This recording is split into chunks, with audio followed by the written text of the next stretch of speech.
Hai adik-adik semua, hari ini kita akan membahas mengenai salah satu besaran turunan dalam fisika yang kita sebut sebagai momentum. Sebelum kita mulai, kita lihat dulu ya simulasinya. Nah, sudah lihat kan? Yuk kita mulai belajar mengenai momentum. Linear momentum atau kita sebut sebagai momentum biasa disimbolkan dengan huruf P. Didefinisikan sebagai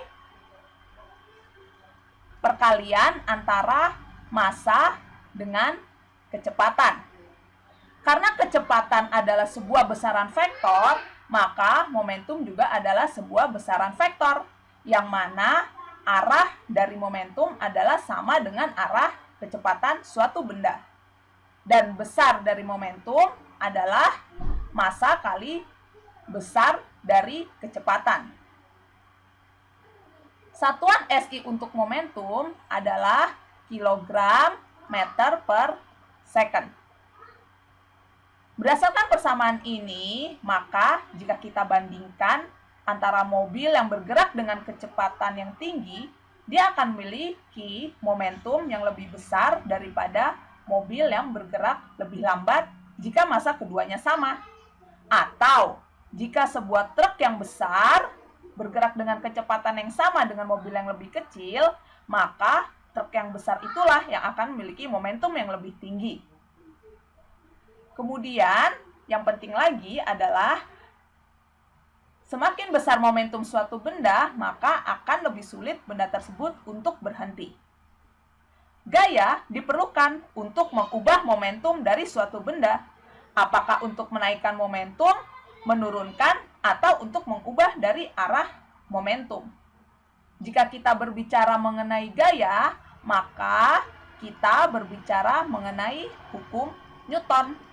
Dalam hal ini adalah hukum Newton 2. Hukum Newton 2 berbunyi, kelajuan perubahan dari momentum suatu benda sama dengan total gaya yang bekerja pada benda tersebut. Atau jika kita tuliskan dalam bentuk persamaan, maka sigma F sama dengan delta P per delta T. Sekarang mari kita analisis persamaan sesuai dengan hukum Newton 2. Untuk massa yang konstan,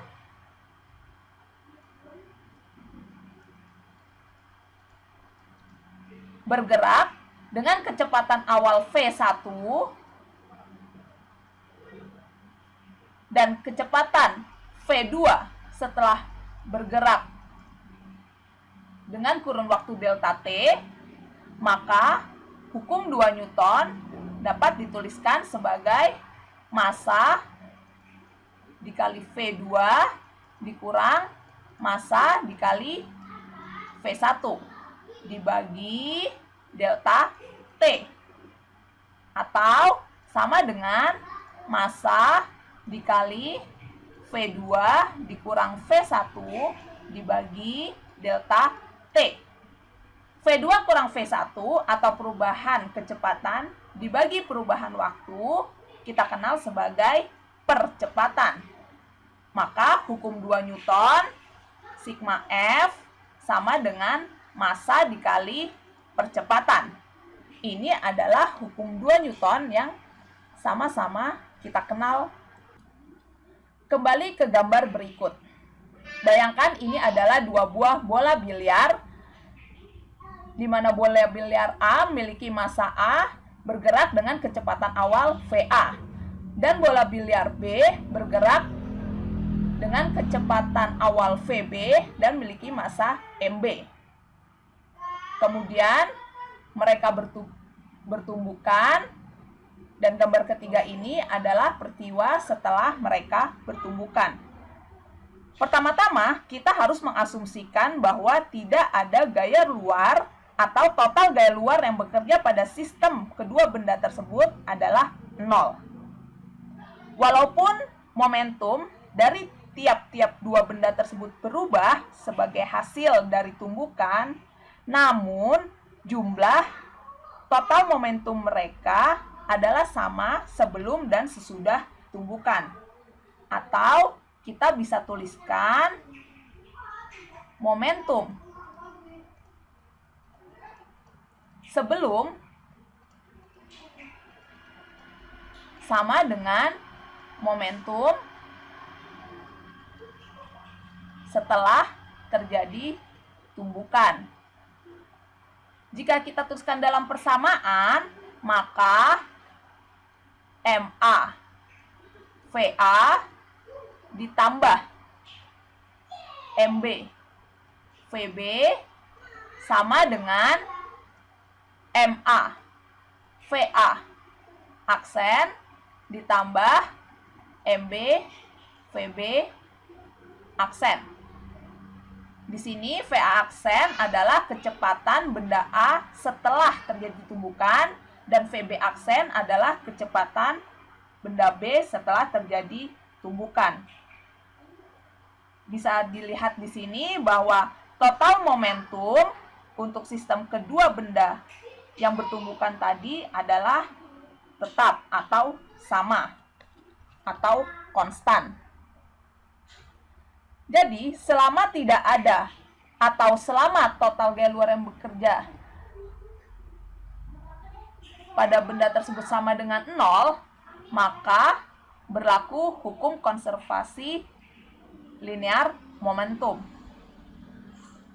Atau kita tuliskan di sini bahwa hukum konservasi momentum berbunyi total momentum dari sebuah sistem yang terisolasi adalah selalu sama.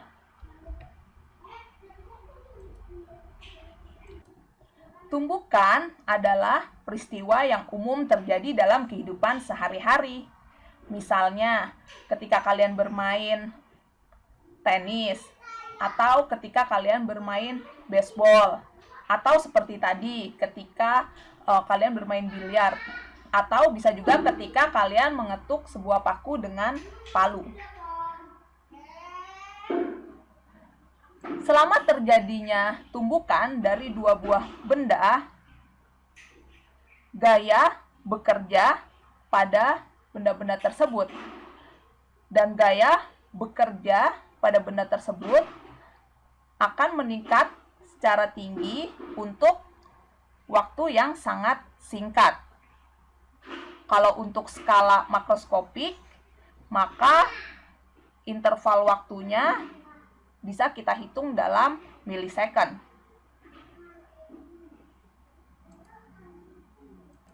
Berdasarkan hukum Newton yang kedua, tadi kita sudah turunkan atau di sini saya tuliskan kembali hukum Newton 2. Ya.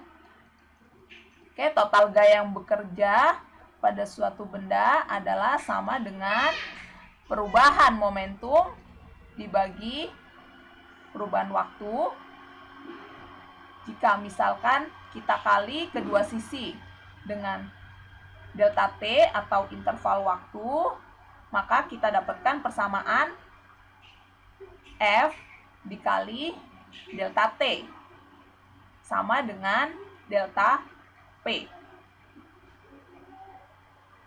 Gaya dikalikan dengan interval waktu, ini yang kita sebut sebagai impuls, yang mana dia merupakan perubahan momentum pada suatu benda atau suatu sistem.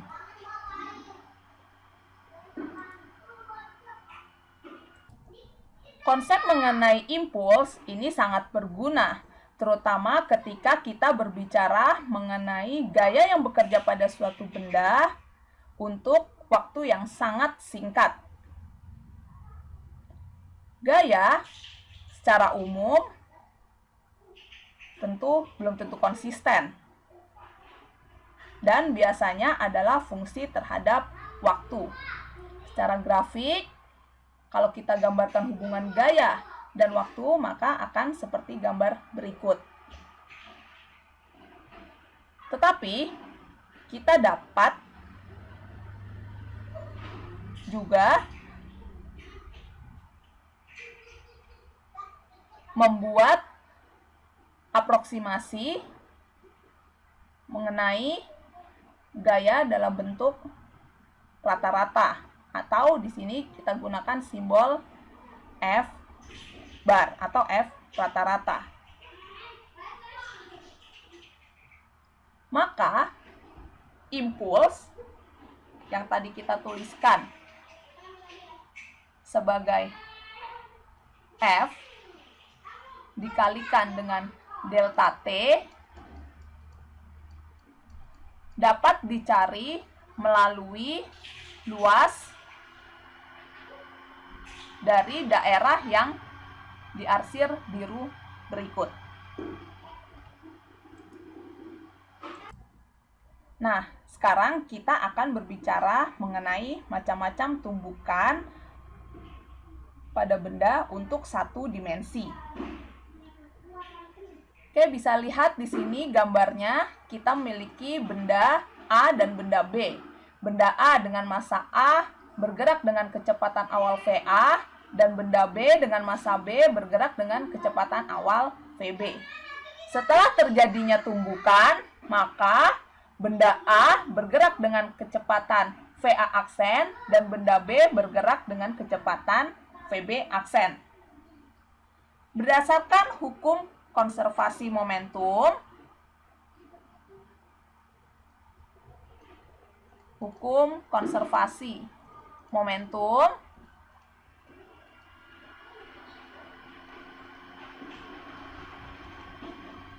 maka kita tuliskan MA VA ditambah MB VB sama dengan MA VA aksen ditambah MB VB aksen.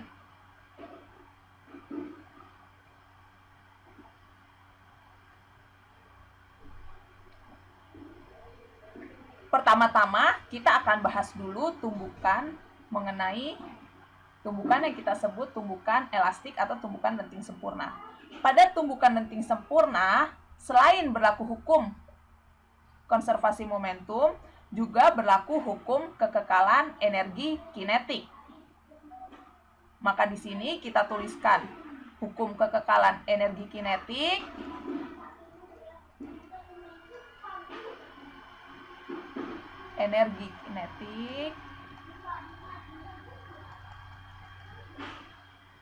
sebagai berikut ya.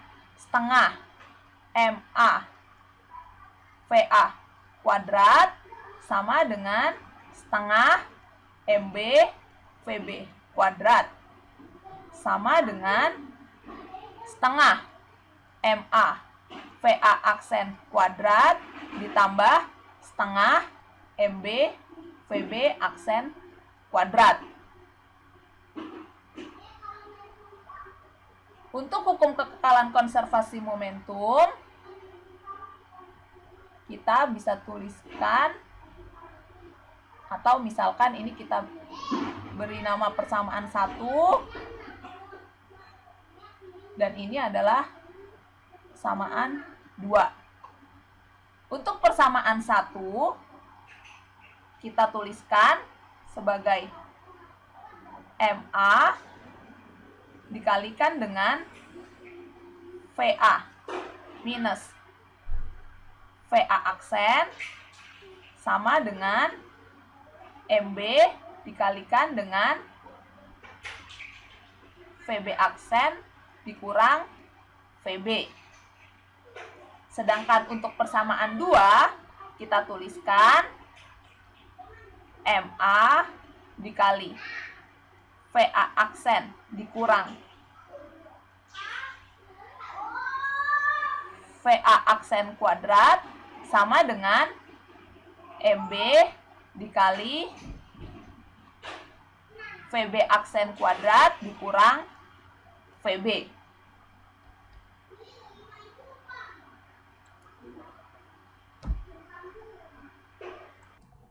Oke, sekarang kita konsentrasi dulu dengan persamaan yang berasal dari hukum kekekalan energi kinetik, ya, atau tadi persamaan yang kedua, MAVA kuadrat minus VA aksen kuadrat ini sama dengan MB VB aksen kuadrat dikurang VB kuadrat.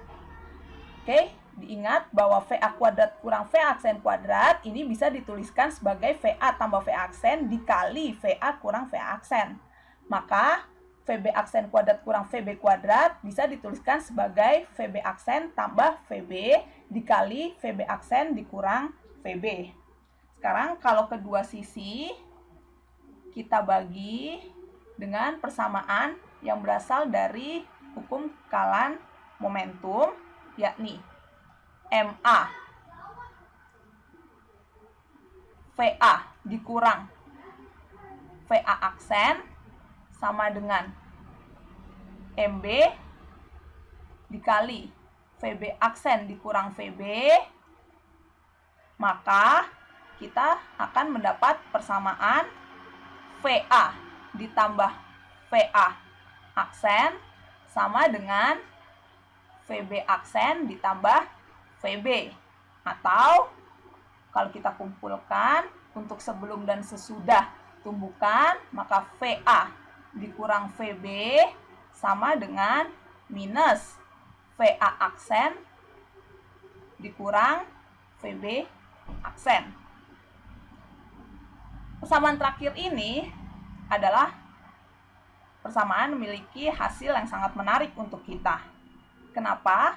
Kalau kita terjemahkan, maka kecepatan relatif dari sebuah benda setelah bertumbukan sama besarnya dengan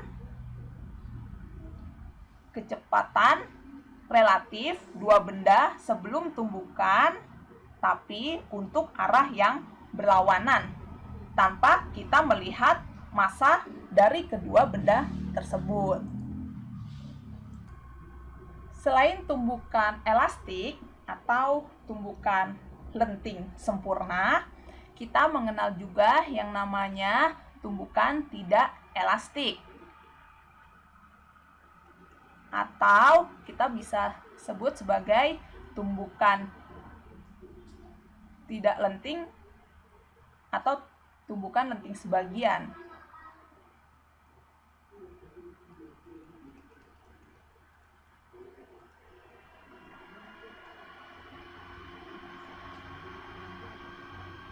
Tumbukan yang mana energi kinetik tidak konserv atau tidak berlaku hukum kekekalan energi kinetik disebut sebagai tumbukan tidak elastik.